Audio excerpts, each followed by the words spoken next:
So one of the things that I don't think has been talked about enough in sort of the health and hormonal health and that kind of space online is mold on foods. And it kind of surprises me that people are talking so much about plastics and phthalates, BPS, BPF, all of that, lectins, phytates, like all of that, when they're kind of ignoring one of the most harmful things that is growing in so many of your foods.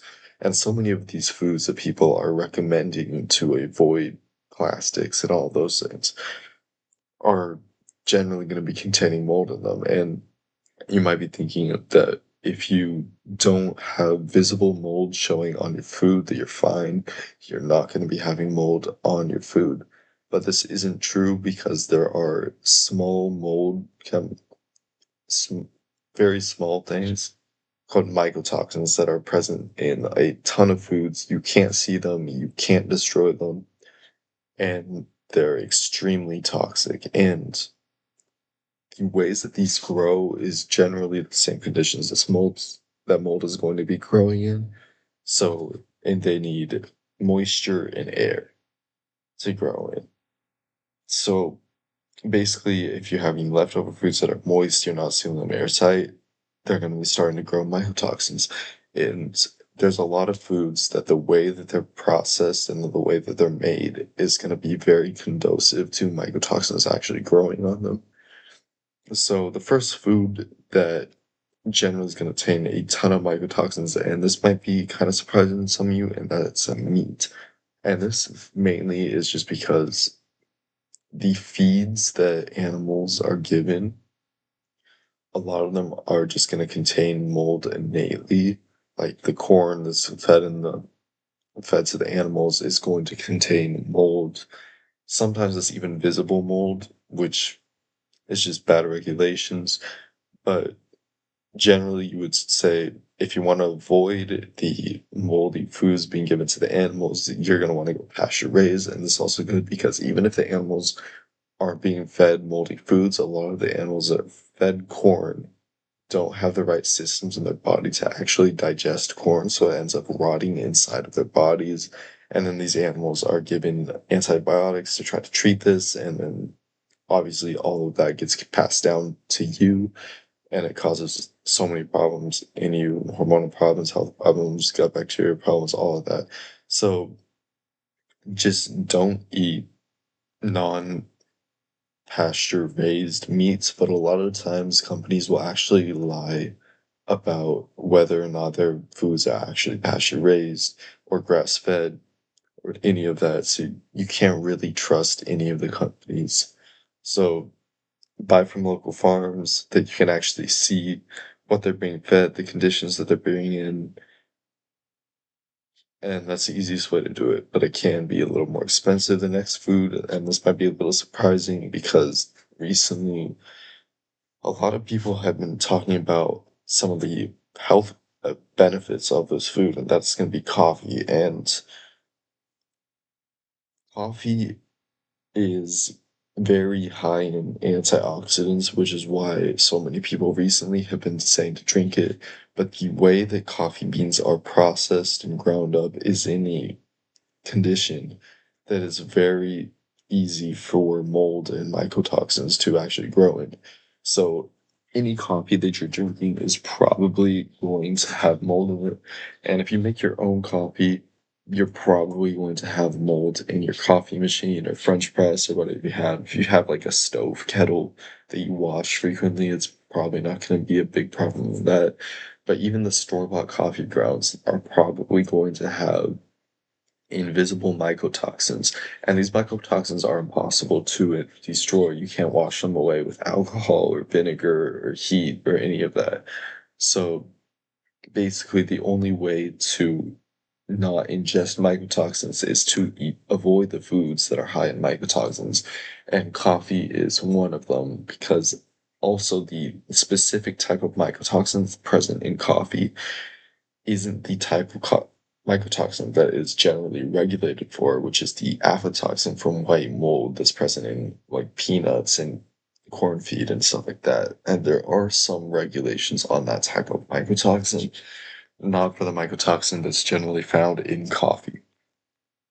So the next food, and I just talked about it a little, is nuts, beans, and grains. So peanuts are the worst offender here. There's generally going to be, if you see peanuts growing, you can a lot of the times see mold growing on the peanut plant. It's an extremely common problem.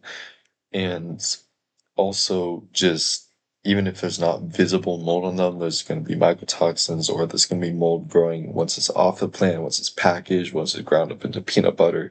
It's very easy for mold to grow on these peanuts because they're moist. They don't have any sort of outer shell. Like they do have the outer shell, but it's not airtight. So mold's going to be able to grow inside of that. And so also the way it's harvested is it's harvested once it dries up, which it dries up, but it doesn't fully get rid of the moisture. So it's basically going to be dead on the plant when it's harvested, which is the perfect condition for mold to be growing in. And other nuts like Brazil nuts, walnuts, pecans, all pistachios, cashews, right? Most other nuts are going to have smaller amounts of mycotoxins in them. And um, soybeans also going to be very high in mycotoxins generally. I would say, like, if you have soybeans in the form of like edamame or something was pretty fresh, it's probably not going to have that many mycotoxins in them. But in other forms, you're generally going to have very high amounts of mycotoxins. And the other thing is grains, so rice, wheat, even like sorghum is going to have generally pretty high amounts of mycotoxins because it's again they're harvested once they're dried, so they have a lot of time for mycotoxins to actually be growing on the plant, and then through all the packaging and harvesting systems, again more opportunity for these mycotoxins to be growing, and then especially after you cook them.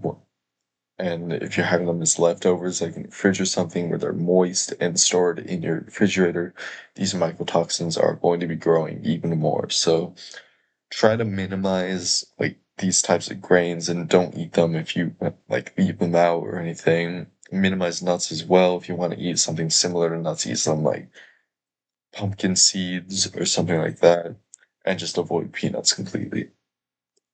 So finally, I have a few more foods on here. These should be fairly obvious why you want to avoid them. The first one is dried fruit, and this one should be obvious. They're moist, they're stored at room temperature, and usually not in airtight conditions. So it's basically the perfect conditions for mold to actually be growing on it.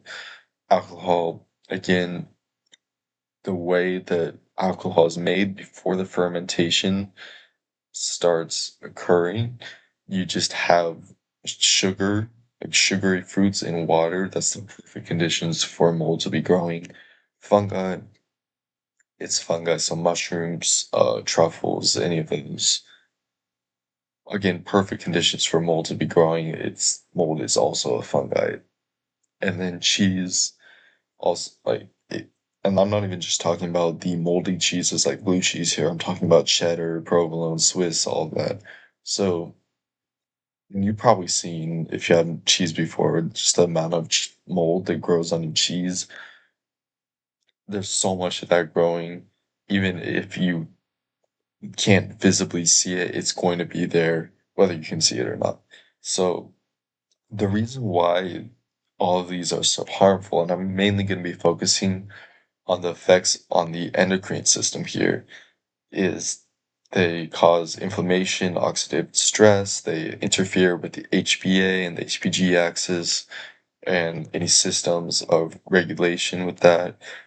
They're gonna just mess up so many problems with your endocrine system and have so many other negative health effects that you just need to avoid as many of these foods as possible. Again, there's going to be mycotoxins in pretty much every food you have, at least to small varying degrees. It's hard to find foods that aren't going to have like at least a little bit. And I'm not saying to completely avoid all of these foods, but to generally minimize as much as you can these foods, especially the bad ones, like the ones on this page, peanuts, coffee, and the non-pasture raised meats, and you're gonna avoid the negative health effects of mold and mycotoxins in your food.